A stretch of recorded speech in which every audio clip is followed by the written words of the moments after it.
네, 안녕하세요. 데일리 아디슈 김전입니다. 벌써 6월입니다. 이 6월이 지나면 2020년 상반기도 지나갈 텐데요. 시간도 정말 빠르고 또 코로나19로 삶의 정말 많은 부분도 빠르게 변화한 것 같습니다. 6월 1일에 이어서 오늘은 또 월요일이기도 한 만큼 6월 한 달 계획 오늘은 차근히 세워보시는 건 어떨까 싶습니다. 네, 그럼 아래 자막으로 나가는 오늘의 키워드 확인해 주시고요. 6월 1일 데일리 아디슈 시작하겠습니다.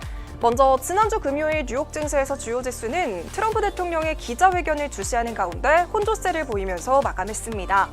네, 이날의 첫 번째 증시 이슈는 트럼프 대통령의 기자회견입니다. 이날의 증시는 하루 종일 오르고 내리기를 반복했습니다. 바로 트럼프 대통령의 기자회견 때문인데요. 현지 시각으로 오후 2시에 기자회견이 예정이 되어 있었습니다. 하지만 기자회견 직전에 미중 합의가 파기될 가능성은 없다고 보도하면서 주요 지수들이 가파르게 반등했습니다. 하지만 기자회견이 시작되고 트럼프 대통령이 중국을 강력하게 비난하기 시작하자 증시는 다시 큰 폭으로 하락했습니다. 먼저 홍콩에 부여했던 특별 지위를 제거하는 절차에 돌입할 것을 명령했다고 밝혔고요. 홍콩의 자치권 침해에 관련한 중국과 홍콩의 관련 당국자를 제재하겠다는 언급도 이어졌습니다. 또 중국 증시에 상장된 중국 기업들에 대한 조사와 중국 출신 일부 유학생 제한 등의 방침을 밝혔습니다. 뿐만 아니라 WHO와의 관계를 끊고 미국의 지원금을 다른 기구로 돌리겠다는 방침도 발표를 했는데요. 방금 언급했던 조치들은 기자회견 전부터 이미 예고가 되어 있던 내용들입니다. 다행스럽게도 더 강력한 조치가 나오지 않았다는 점에서 증시는 다시 안정세를 보이기 시작했습니다. 네, 두 번째 증시 이슈는 부진한 주요 지표들입니다. 미국의 주요 지표가 부진하게 나오면서 증시에도 영향을 줬습니다. 상무부는 지난 4월 개인 소비 지출이 전월 대비 13.6% 급감했다고 발표를 했는데요. 이 수치는 예상보다 더 부진했던 것과 더불어서 사상 최대폭의 감소입니다. 반면 4월 개인 소득은 10%가량 급증을 했는데요. 아마도 정부에서 다양한 보조금들이 지급이 되면서 개인 소득에 영향을 미친 것으로 풀이가 되고 있습니다. 이처럼 소득은 늘고 소비는 줄면서 개인 저축률은 33%로 사상 최고치를 기록을 했는데요. 일각에서는 소득이나 저축이 늘어난 점은 경제 재개 이후 소비를 촉진할 수 있다는 분석도 제기되고 있습니다. 다른 지표들도 부진했습니다. 5월 소비자 태도 지수 역시 시장 예상에는 미치지 못했고요. 5월 시카고 구매관리자 지수도 1982년 이후 최저치를 기록했습니다. 제롬 파월 연준 의장은 현재 미국의 경제 상황에 대해서 코로나19 위기 초기보다는 덜 긴장하고 있다고 말을 하고 있는데요.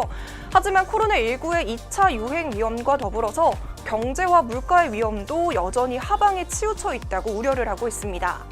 추가 부양 의지와 관련해서는 중소기업을 위한 메인스트리트 대출 프로그램이 수일 내로 시작될 것이라고 밝혔는데요. 하지만 이날 시장은 미중 간의 관계에 대한 트럼프 대통령의 발언에 관심이 쏠리면서 이 연준 의장의 발언에는 딱히 증시에 긍정적인 영향을 주지는 못했습니다. 네, 6월의 첫 거래일인 오늘 국내 증시는 코스피가 소폭 상승하면서 출발을 했습니다. 국내 소매 판매 지표가 예상보다 크게 개선이 되면서 외국인이 장 초반 순매수세를 이어나갔는데요. 장 초반에는 2050선을 돌파하기도 했습니다. 코스닥 지수도 개인의 순매수세의 상승세를 보였는데요. 자세한 장마감 지수는 화면으로 살펴보시죠.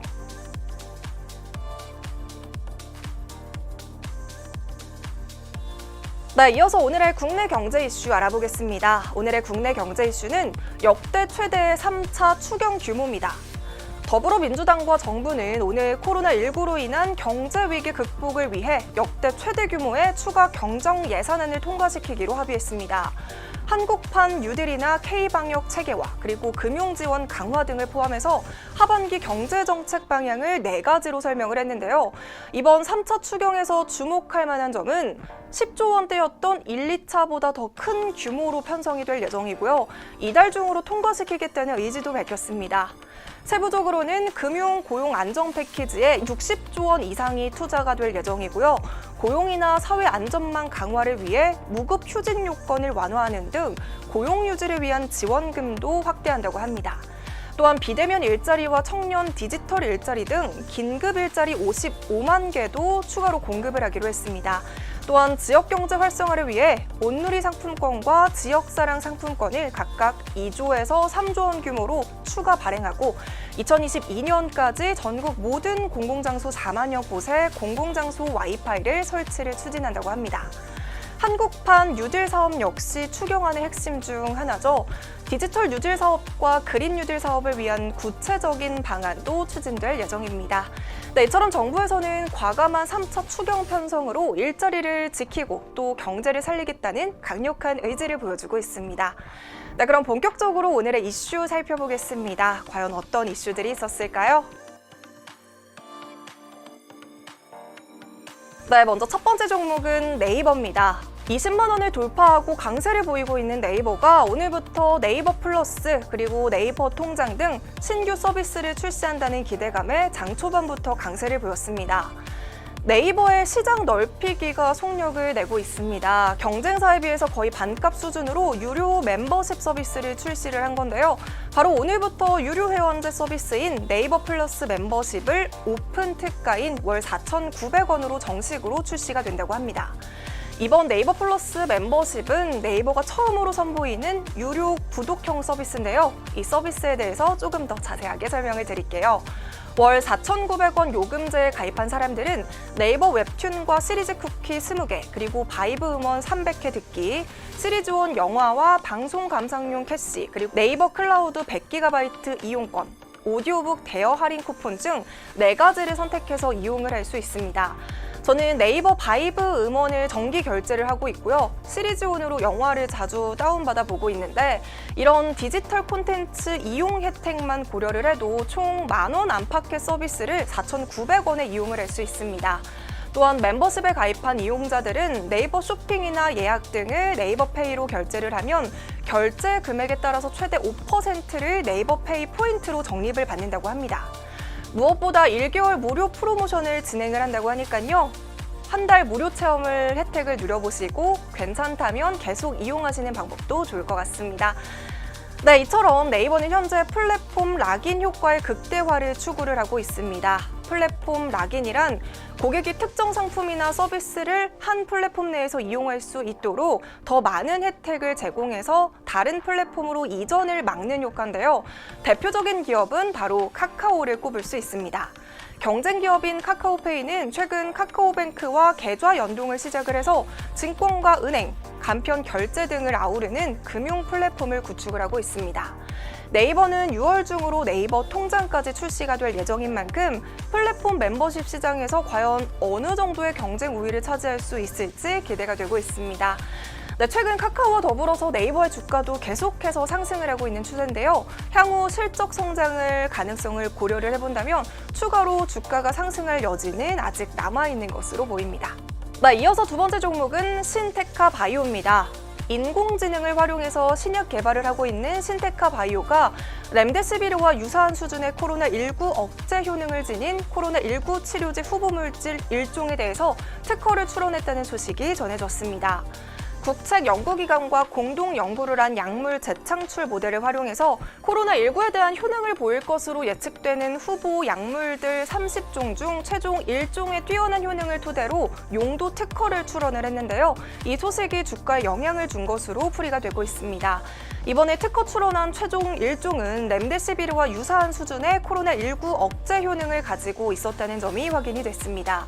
이 물질은 기존에는 호흡기 질환 치료제로 사용이 되어 왔는데요. 호흡기 기저질환 환자들의 감염 예방 효과가 있었다는 점, 그리고 렘데시비르와 비교했을 때 안전성 데이터가 장기적으로 존재한다는 점, 그리고 복용하기 편리한 경구제라는 점 등의 장점을 갖춰서 임상의 의미가 있을 것으로 보입니다.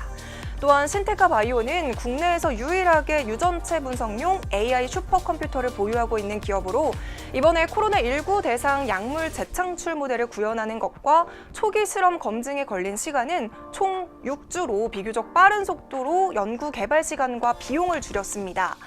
이전에도 신테카 바이오는 AI 슈퍼컴퓨터를 이용해서 신약 후보 물질을 도출하는데 2년이 걸리는 시간을 6개월로 단축했던 기술력을 보유하고 있는 만큼 코로나19 치료제와 신약 개발이 활발할 경우 최대 수혜가 예상이 되고 있습니다.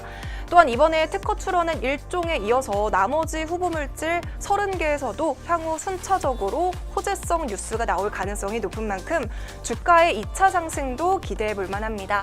네, 이 소식에 오늘 최고 26%까지 상승하면서 장중에 13,500원의 고가를 형성하기도 했습니다. 네, 이렇게 오늘은 네이버와 신테카 바이오 소식으로 데일리아드 이슈 마무리하겠습니다. 네, 오늘도 시청해주셔서 감사합니다.